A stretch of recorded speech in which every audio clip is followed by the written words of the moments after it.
La tormenta no estalló de un día para otro, pero cuando lo hizo, encontró a Félix Bolaños en el centro exacto del vendaval. Durante años había sido descrito como el cerebro discreto del engranaje gubernamental, el operador fino capaz de coser acuerdos imposibles y amortiguar crisis antes de que alcanzaran titulares. En el entorno de Pedro Sánchez, su figura simboliza método, cálculo y disciplina estratégica. Sin embargo, la controversia en torno a la ley de amnistía alteró por completo ese relato y lo proyectó a un escenario mucho más expuesto, áspero y vulnerable. La iniciativa legislativa presentada por el Ejecutivo como una herramienta excepcional para cerrar la herida abierta y por el conflicto catalán nació envuelta en una narrativa de reconciliación. Se defendía como un paso necesario para superar una etapa de enfrentamiento institucional que se había tensionado la política española durante más de una década. La amnistía no era solo una norma judicial, era, según sus promotores, un gesto político de gran alcance orientado a estabilizar el tablero parlamentario y rebajar la confrontación territorial, pero cuanto más se insistía en su carácter reparador, más se intensificaba la sospecha de que detrás de la retórica conciliadora se escondía un cálculo de supervivencia gubernamental.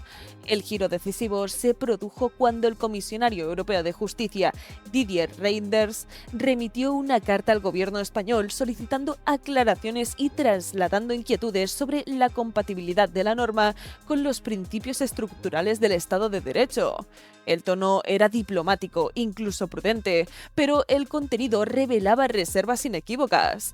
Se mencionaban aspectos sensibles como la independencia judicial, la separación de poderes y la coherencia con el marco jurídico comunitario. En cualquier otro contexto, aquella comunicación habría sido tratada con cautela extrema. Sin embargo, la respuesta política optó por un camino mucho más arriesgado. Desde la Moncloa se transmitió la idea de que la misiva no constituía un reproche, sino una validación implícita del enfoque adoptado por España. Fue ahí donde Bolaños asumió el protagonismo. Cada declaración firme, prácticamente tajante, defendió que no existía conflicto alguno con Bruselas y que las dudas habían sido despejadas. Aquella interpretación, pensada para reforzar la autoridad interna del gobierno y neutralizar a la oposición, terminó provocando el efecto contrario. La reacción de la Comisión Europea fue rápida y poco habitual en su contundencia. Un comunicado oficial aclaró que la carta no podía entenderse bajo ningún concepto como respaldo a la ley y recalcó que cualquier iniciativa de amnistía debía respetar escrupulosamente los valores fundamentales de la Unión. El desmentido supuso un golpe político inmediato. No solo cuestionaba la versión ofrecida por el Ejecutivo, sino que evidenciaba una desconexión preocupante entre Madrid y Bruselas. En cuestión de horas, el debate nacional se transformó en un incidente diplomático de dimensión europea. El Partido Popular y Vox arremetieron contra el gobierno acusándolo de manipular la información y de poner en riesgo la credibilidad internacional de España. Los portavoces opositores hablaron de improvisación, de arrogancia y de una estrategia comunicativa orientada a dominar el relato doméstico que a gestionar con rigor las implicaciones exteriores. La controversia no se limitó al choque con la oposición. Dentro del PSOE comenzaron a escucharse matices incómodos. Figuras históricas y referentes institucionales dejaron entrever su inquietud ante la deriva del conflicto. Entre ellas destacó Josep Borrell, quien, desde su posición como alto representante europeo, describió el asunto como especialmente delicado. Su prudencia verbal no ocultó el trasfondo. La amnistía no era una cuestión práctica ni siquiera en el seno del socialismo. A nivel internacional, la cobertura mediática amplificó la crisis. Publicaciones influyentes como The Economist, Le Monde y Der Spiegel analizaron la situación en profundidad, subrayando los riesgos que, a su juicio, podía entrañar para la estabilidad institucional española y para el precedente que podría sentar dentro de la Unión. El debate dejó de ser una disputa interna para convertirse en una discusión sobre estándares democráticos en el espacio europeo. En las calles, la polarización se hizo visible. Las manifestaciones multitudinarias, debates encendidos en tertulias y un aluvión de mensajes en redes sociales reflejaron una sociedad dividida. Para unos, la amnistía era una apuesta valiente por la convivencia, para otros, un intercambio político que comprometía la igualdad ante la ley. Asociaciones judiciales y fiscales advirtieron de que la medida podía erosionar la percepción de independencia y del poder judicial, enviando una señal inquietante sobre la reversibilidad de decisiones firmes. El viaje de Bolaños a Bruselas, inicialmente presentado como una agenda de trabajo ordinaria, adquirió un carácter casi atacante. Cada comparecencia fue interpretada como una prueba de fuego. El margen de error era mínimo.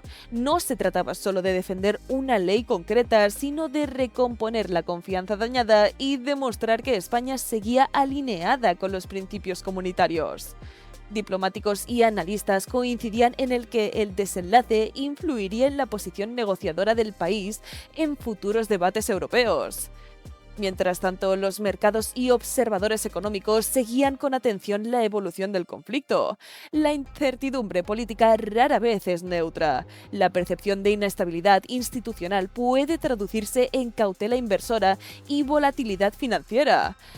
Aunque no se produjo ningún impacto inmediato devastador, el episodio añadió una capa adicional de fragilidad en un contexto internacional ya marcado por tensiones geopolíticas y desaceleración económica. En el plano personal, la figura de Bolaños experimentó un desgaste acelerado. De operador eficaz pasó a convertirse en un símbolo de una narrativa cuestionada. Sus críticos lo describen como excesivamente confiado, más atento a la batalla comunicativa interna que a la sensibilidad diplomática. Sus partidarios sostienen que ha sido blanco de una ofensiva política desproporcionada y que la controversia responde a una sobrereacción amplificada por intereses partidistas.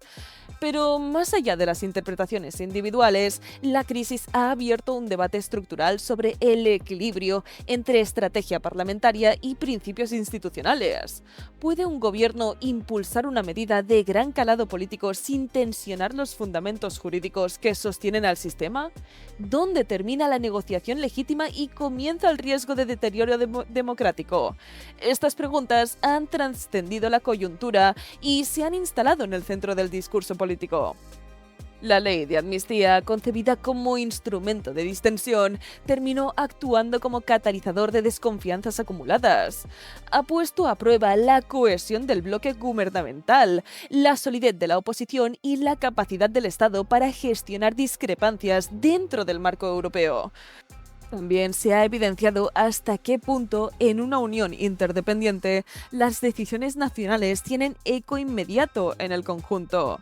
El desenlace aún no está cerrado. La tramitación parlamentaria, las eventuales revisiones judiciales y la evaluación definitiva por parte de las instituciones comunitarias determinarán el enlace real de esta controversia. Sin embargo, el impacto político ya es innegable. La reputación internacional de España ha sido sometida a escrutinio y el liderazgo de sus principales figuras examinado con severidad. En la última instancia, lo que está en juego no es solo la continuidad de un gobierno o la trayectoria de un ministro, es la confianza ciudadana en la consistencia del sistema democrático y la percepción exterior de España como socio fiable y comprometido con el Estado de Derecho. Cuando la política interna y la diplomacia se entrelazan de manera tan directa, cualquier error de cálculo se magnifica. Y en ese cruce delicado entre poder, narrativa y legitimidad institucional, el nombre de Félix Bolaños queda inscrito como protagonista de uno de los episodios más intensos y complejos de la política española reciente. Un capítulo cuya resolución marcará durante años el debate sobre los límites y responsabilidades del liderazgo en tiempos de alta polarización.